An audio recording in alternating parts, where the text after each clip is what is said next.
આગામી સમયમાં બરોડા ડેરીની ચૂંટણી આવી રહી છે ત્યારે તેને લઈને ભાજપ દ્વારા સેન્સ પ્રક્રિયા હાથ ધરવામાં આવી હતી। પ્રદેશમાંથી ઉચ્ચ કક્ષાના નેતાઓ આવી આ સેન્સ પ્રક્રિયા હાથ ધરી હતી, જેમાં 32 ઉમેદવારોએ નિરીક્ષકો સમક્ષ પોતાની સેન્સ પ્રક્રિયા આપી છે અને ઉમેદવારી માટે રજૂઆત કરી છે। આ સેન્સ પ્રક્રિયામાં નિરીક્ષક તરીકે આવેલા કુબેર ડિંડોરે જણાવ્યું કે આગામી સમયમાં પાર્ટી દ્વારા મેન્ડેટ માટેની કામગીરી હાથ ધરવામાં આવશે। આજે ઉમેદવારોના બાયોડેટાનું સંકલન કરી પ્રદેશ સમક્ષ મૂકવામાં આવશે।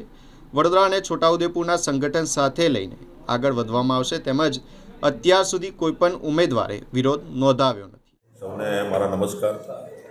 આજે પ્રદેશની ગાઈડલાઈન પ્રમાણે, પ્રદેશ સૂચના પ્રમાણે બરોડા ડેરી નિયામક મંડળ ચૂંટણી 2026 પ્રદેશ નિરીક્ષક તરીકે મારે આવવાનું થયું। મારી સાથે મારા સાથી મિત્ર સન્માનીય મોતીભાઈ વસાવાજી અને સાથે નીપાબેન પટેલ, પૂર્વ પ્રદેશ મંત્રી મહિલા મોરચો, ત્રણેય નિરીક્ષક શ્રીઓએ અમે અત્યારે આ કમલમ કાર્યાલય પર આપણા બરોડા ડેરી નિયામક મંડળ ચૂંટણી નિમિત્તે જે મિત્રોએ ઉમેદવારી જે નોંધાવી છે એમની સેન્સ પ્રક્રિયા હાથ ધરી છે। તમામના ફોર્મ અમે લીધા છે।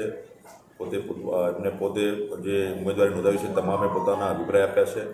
કુલ અત્યારે આપણા જે 13 ઝોન છે, 13 ઝોનમાં કુલ મળીને 32 જેટલા ઉમેદવારોએ ઉમેદવારી ફોર્મ અમને આપ્યા છે।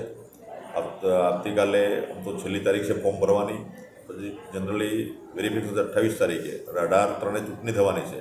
આ ચૂંટણી પ્રક્રિયામાં અમારી માત્ર જે અમારું જે ગાઈડલાઇન છે કે પાર્ટી તરફથી અમને જે અહીંયા પ્રતિનિધિત્વ તરીકે મોકલ્યા છે, અમે સાંજે આજે સંકલન કરીને જે કંઈ ઉમેદવારો જે ઉમેદવારી કરી છે એ તમામનો બાયોડેટા, એમની જે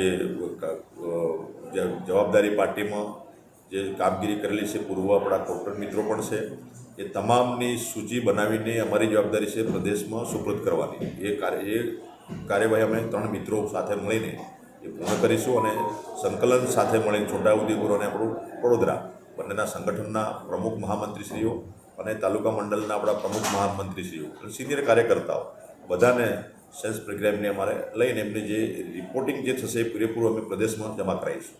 ઉમેદવારો અહીંયા આગળ સેન્સ પ્રક્રિયા માટે આવ્યા, બરોડા ડેરીની અંદર ચાલતા જે વિવાદો છે તેને લઈને ઉમેદવારોએ કોઈ ચર્ચા કરી છે?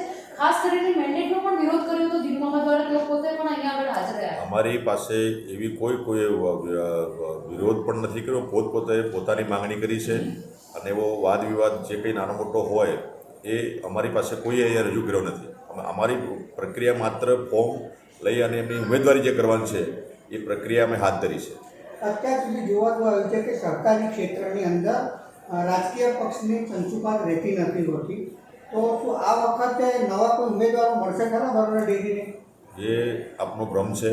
સહકારી ક્ષેત્રનું આપણું દેશમાં એક આપણું ડિપાર્ટમેન્ટ જ નહોતું, પણ પહેલી વાર આપણા દેશના ગૃહમંત્રી સન્માનીય અમિતભાઈ શાહ સાહેબે પહેલી વાર આ ડિપાર્ટમેન્ટ અલગ કર્યું, અલગ વ્યવસ્થા કરી। એટલે હવે ધીરે ધીરે કરી આપણું સહકારી જે ક્ષેત્ર છે એમાં પણ આપણે બધા જ સાથે મળીને આગળ વધીએ, જનતાનું ભલું થાય, કે ખેડૂતોનું સુખાકારી પર ખેડૂતો આગળ વધે, બહેનો પણ આત્મનિર્ભર બને, બધા સાથે મળીને આત્મનિર્ભરતા તરફ આગળ વધે, એના માટેનો આ દેશ અને પ્રદેશની સરકારનો આ પ્રયત્ન છે। વચ્ચે પક્ષના ચિહ્ન કેમ અપાતા નથી? જો સહકારી માળખું અને રાજકીય પક્ષ એક જ હોય તો સરકાર પક્ષનું ચિહ્ન કેમ નથી અપાતું? હવે આપણી પાર્ટી ગાઈડલાઈન પ્રમાણે જે છે પ્રદેશના અમારા વડીલો મોવડી મંડળ નિર્ણય કરશે।